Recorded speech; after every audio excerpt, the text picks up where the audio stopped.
Hi there, and welcome to this session on the intersection of fine arts, disability, and learning, presented to you by the Oklahoma State Department of Education Special Education Services Office. My name is Chelsea Bolin, and I am a program specialist here in the Office of Special Education Services. My focus is on instruction, and I am excited to talk to you today about this. You've already heard from my colleague, Jill Hilst, and she is our professional development specialist, and I am honored to share with you a little bit more today on accessibility in the classroom and providing the right stuff for students, providing those accommodations and modifications, and then what the universal design for learning is. So we're going to get started here today. As we enter into this environment, it's important to remember that FAIR is not everyone getting the same thing. FAIR is everyone getting what they need in order to be successful. This picture is really the perfect picture to describe the difference between accommodations and modifications. So an accommodation is providing the step stools, the step ladders, to get to the bar that has been set. A modification is actually changing the level of that bar. A simple example of an accommodation would be my husband, who's a foot taller than me, does not need anything in order to reach the top shelves in our kitchen cabinets. Me, on the other hand, I need a step stool in order to reach anything on the top shelves in our kitchen. Our children need a taller step ladder in order to reach things up in our cabinets in the kitchen. Those are different accommodations that each of us need in order to be successful at getting things out of the cabinet. A modification would be if we actually lowered the kitchen cabinet.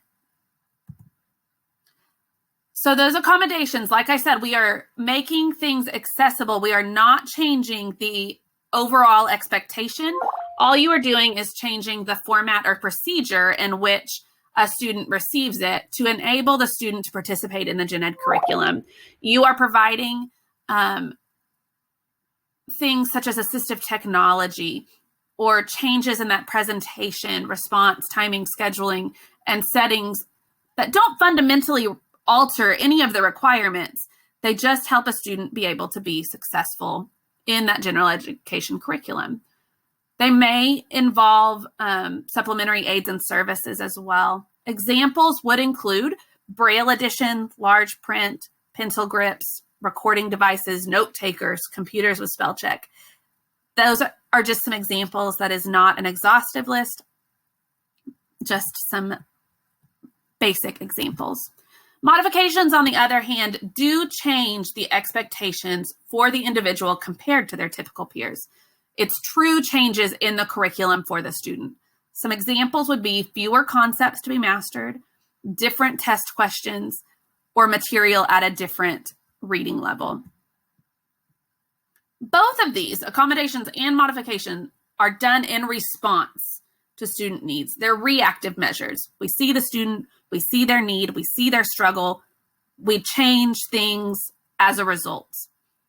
But what if we changed our mindset and came at it with a proactive approach? What would that look like? What if we went about this and create and set it up, the environment in our classroom to support the needs of students? And the answer to that really is the universal design for learning. It really is that proactive approach, referring to strategies that can be implemented in the classroom to support all learners. This is a little bit of a scattered picture, but I love how it represents the universal design for learning. It shows how it makes it accessible and fair. It minimizes unnecessary physical effort. The instructional materials and assessments and activities all provide a supportive learning environment and a learning space that accommodates students and instructional methods. It's explicitly presented material. It's readily perceived. It's straightforward, consistent, and in flexible ways and presentation. So this is what we're going to dive into a little bit more today. The universal design for learning has three components: the multiple means of engagement, multiple means of representation, and multiple means of action and expression. And we're going to spend some time really digging into each of these. The first one we're going to hit on is the multiple means of engagement, the affective networks, the why of learning. Multiple means of engagement is really stimulating motivation and sustaining enthusiasm for learning by promoting various ways of engaging material. It's providing options for recruiting interest. This means we're optimizing individual choice and autonomy. We're optimizing relevance and value and authenticity, and we're minimizing threats and distractions. We're also looking at providing options for sustaining effort and persistence.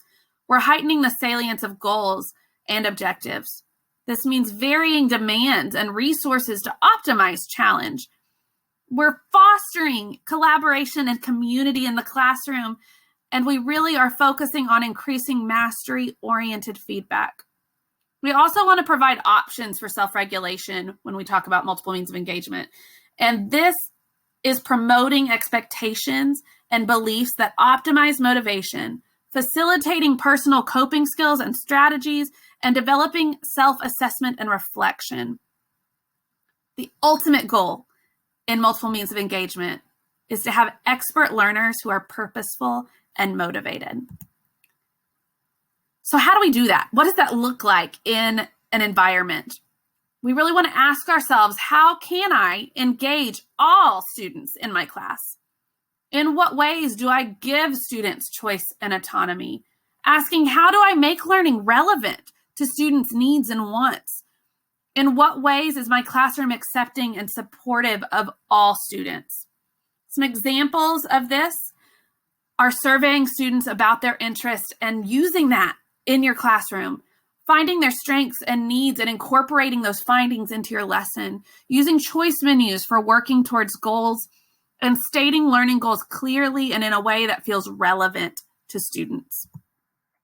The next component that we're going to hit on is the multiple means of representation. This is presenting information and content in a variety of ways to support understanding by students with different learning styles and different abilities. This is the what of learning, those recognition networks that are in the back of our brain. So we're providing options. We want to provide options for perception. This means offering ways of customizing the display of information, offering alternatives for auditory information as well as visual information. We want to provide options for language and symbols as well, clarifying vocabulary, clarifying syntax and structure, and supporting the decoding of texts and symbols, promoting understanding across languages, as well as illustrating through multiple media, using all kinds of ways, such as having the information right in front of them, watching a video with the text, showing them the information in a variety of ways. We also want to provide options for comprehension. So if there's necessary background information to help a student, we want to help them activate that. We want to help supply that background knowledge and not just assume that they know it.